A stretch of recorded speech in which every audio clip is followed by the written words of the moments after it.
We're going to go back and pick up the second chapter of Acts. We celebrated our 40th anniversary on Pentecost Sunday, and we read this text, but we didn't have a chance to preach on it. So today, I'm going to read the first 8 verses of Acts 2. When the day of Pentecost had come, they being the disciples, they were all together in one place. And suddenly from heaven there came a sound like the rush of a violent wind, and it filled the entire house where they were sitting. Divided tongues as of fire appeared among them, and a tongue rested on each of them. And all of them were filled with the Holy Spirit and began to speak in other languages as the Spirit gave them ability. Now there were devout Jews from every nation under heaven living in Jerusalem. And at this sound the crowd gathered and was bewildered, because each one heard them speaking in the native language of each. Amazed and astonished, they asked, "Are not all these Galileans who are speaking? And how is it that we hear each of us in our own native language?" This is the word of the Lord. Thanks be to God. Well, this is a story that many of you know. We have talked about it quite a bit through the years. When you turn to the end of the Gospels, Jesus, the resurrected Christ, gathers the disciples around him. And right before he ascends into heaven, he gives them one set of directions. He says, "I want you to go to Jerusalem and wait.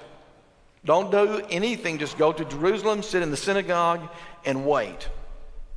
And that is exactly what they do. He says, wait for power to descend upon you. And that is exactly what they do. When you open Acts, which is the book of history, the history of the early church, it comes right after the 4 Gospels.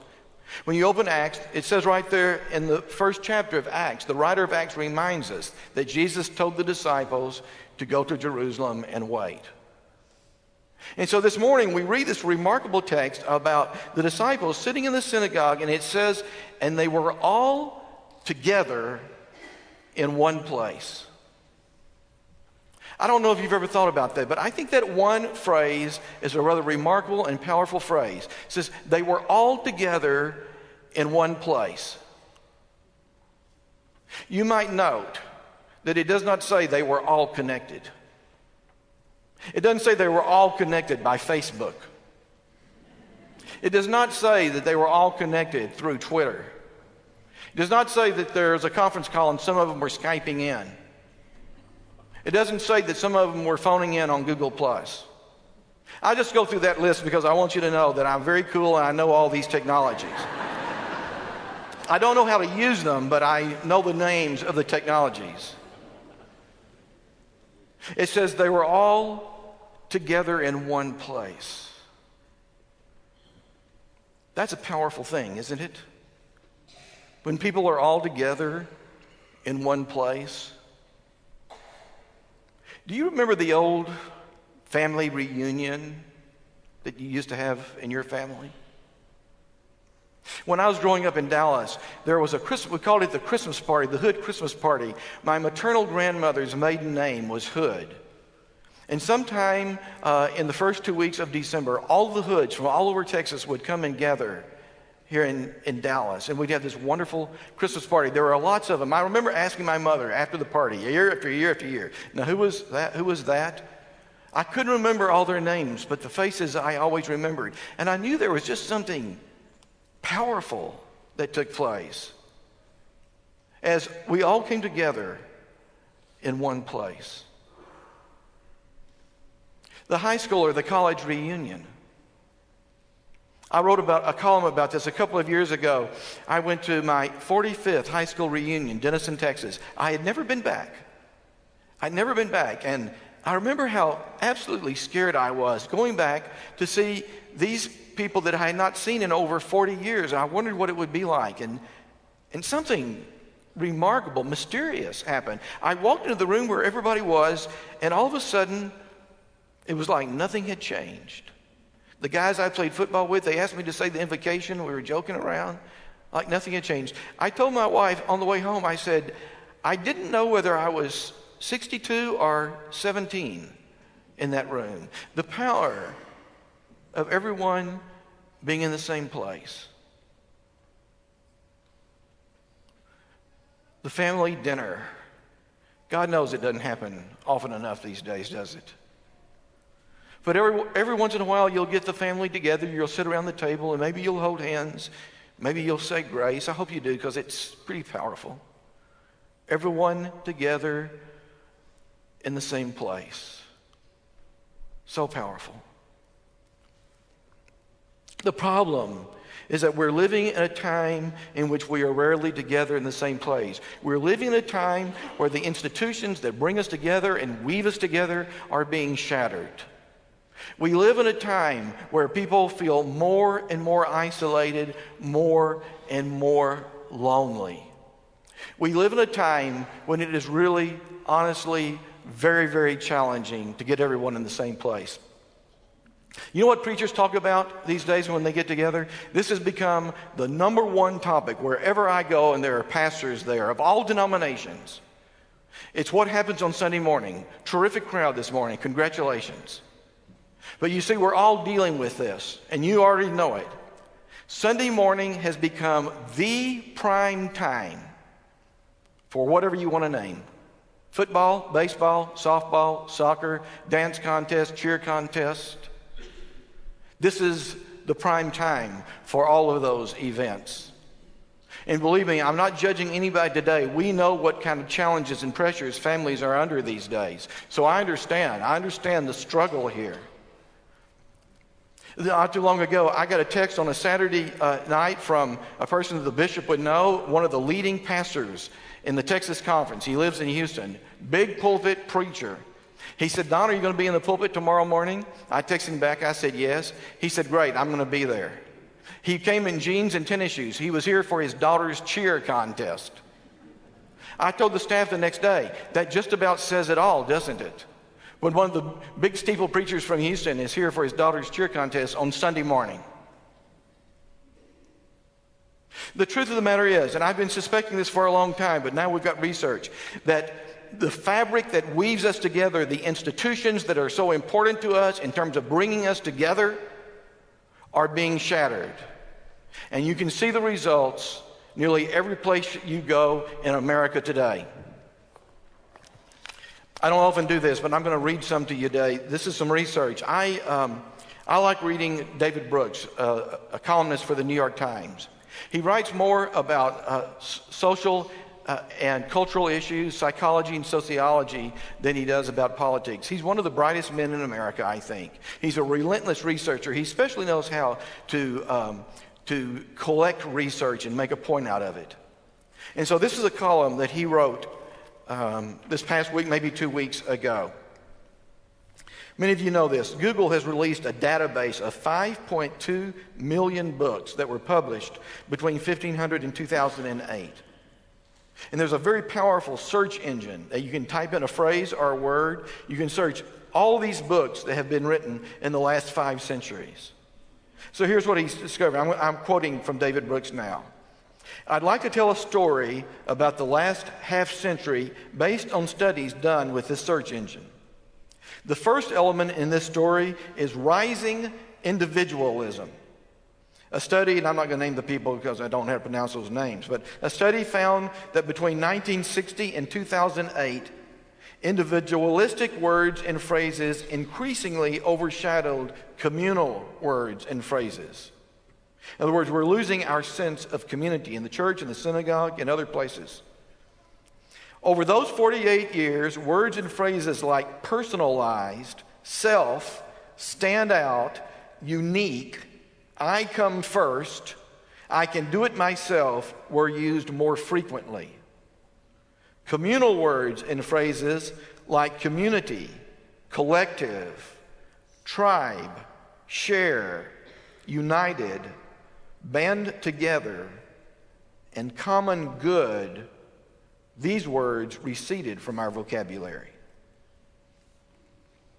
The second element of the story is demoralization. A study by 2 brothers named Kiesebeer found that the general moral terms like virtue, decency, and conscience were used less frequently over the course of the 20th century.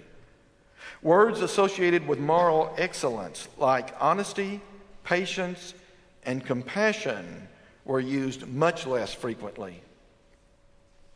They identified 50 words associated with moral virtue and found that 74% were used less frequently as the century progressed. Certain types of virtues were especially hard hit. Usage of courage words like bravery and fortitude fell by 66%. Usage of gratitude words like thankfulness and appreciation dropped by 49%. Usage of humility words like modesty and humbleness dropped by 52%.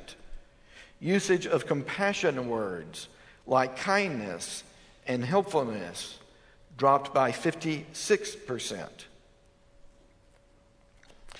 Dr. Daniel Klein of George Mason University has conducted one of the broadest studies with the Google search engine, and he found that on the general subject of demoralization, there has been a long decline in the usage of words like faith, wisdom, ought, prudence, and a sharp rise in words that have to do with economic success. This is how David Brooks ends this column. Over the past half century, society has become more individualistic. As it has become more individualistic, it has also become less morally aware because social and social and moral fabrics are linked with one another. The atomization and demoralization of society have led to certain forms of social breakdown. We knew it, didn't we? We've known it all along, we just couldn't prove it. That being connected by Facebook or Twitter or Skype isn't the same as being together in one place with one another. There's something powerful about true community. And what we're learning is as the institutions like the synagogue, the church, have become less and less important in the lives of our society, our understanding, our acceptance, our embracing of moral virtues has gone down.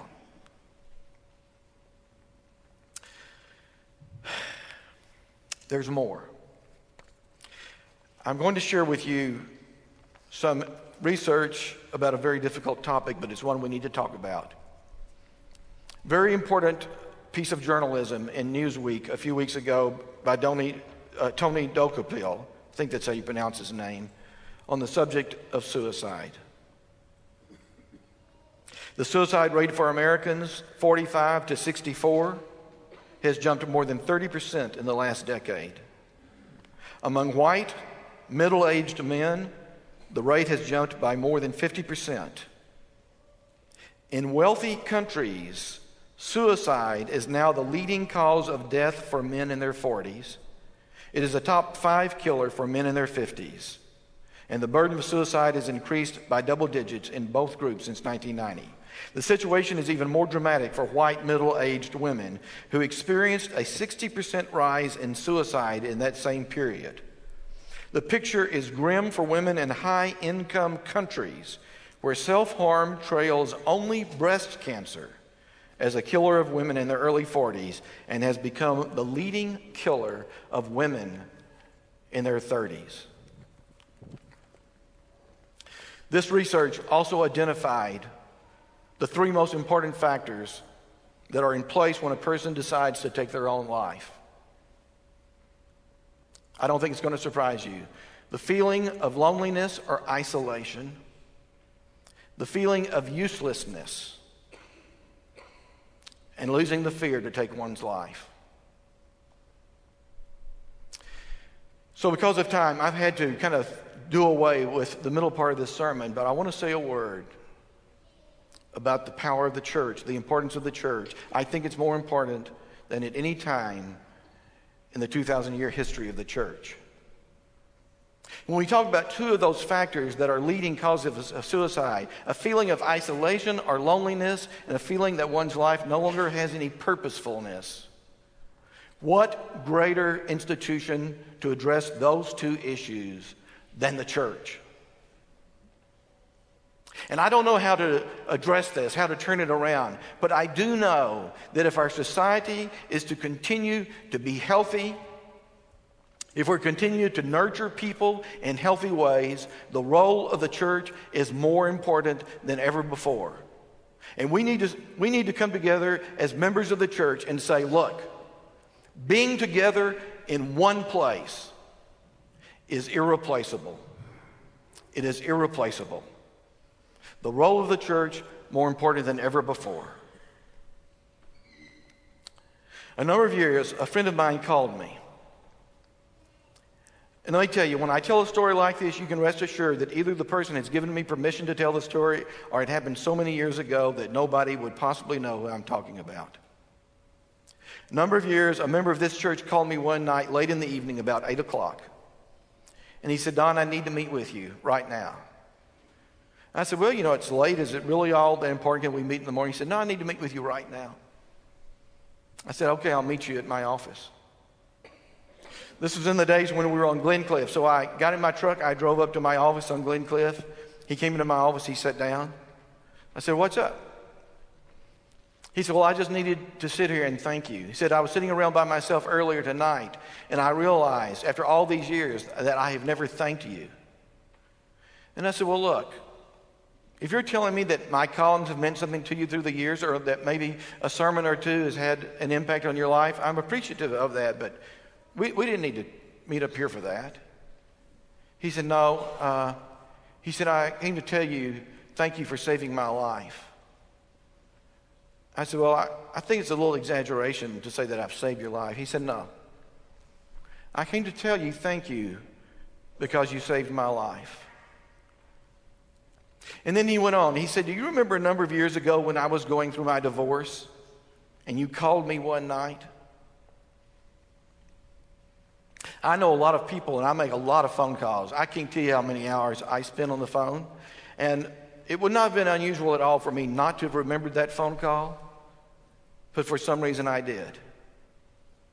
I said, yeah, I remember you were going through a divorce. I called and said, how's it going? Just thinking of you. He said, yeah. He said, let me tell you what had happened right before you called. He said, I'd gone to the gun cabinet and I'd unlocked the gun cabinet. I'd pulled out a pistol and I'd loaded it. I was sitting down at my breakfast table. I had cocked the gun and I'd put it to my head. And that's when the phone rang.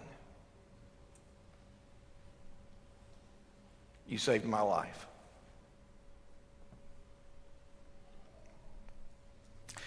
Let's be clear about this. This is not a story about Don Underwood saving anyone's life. Trust me, if I were smart enough to know who might be thinking about taking their life, I would have saved the life of my aunt. I would have saved the life of two good friends who through the years have taken their own lives. This is not about Don Underwood saving someone's life. This is a story about the power of the church. The church is the only institution that has as its mission the job of loving you for no other reason than that you are a child of God. You can get together with your golf buddies and you can support one another. It's great and it is a form of community and it's powerful. Or you can get together with your bridge club or your babysitting club or your investment club or your country club or any other number of groups. We know that people are happier and healthier and they live longer when they are connected to other human beings. And those are all important ways of connecting to another person. But only the church has this as its mission. We are going to love you for no other reason than simply the fact that you are a child of God. And so this is just simply a plea as we are in this season of Pentecost. We are being torn asunder by many, many forces in our society. But a simple reminder, if you don't mind, There is no other institution in the world that has the power to change and transform lives like the church.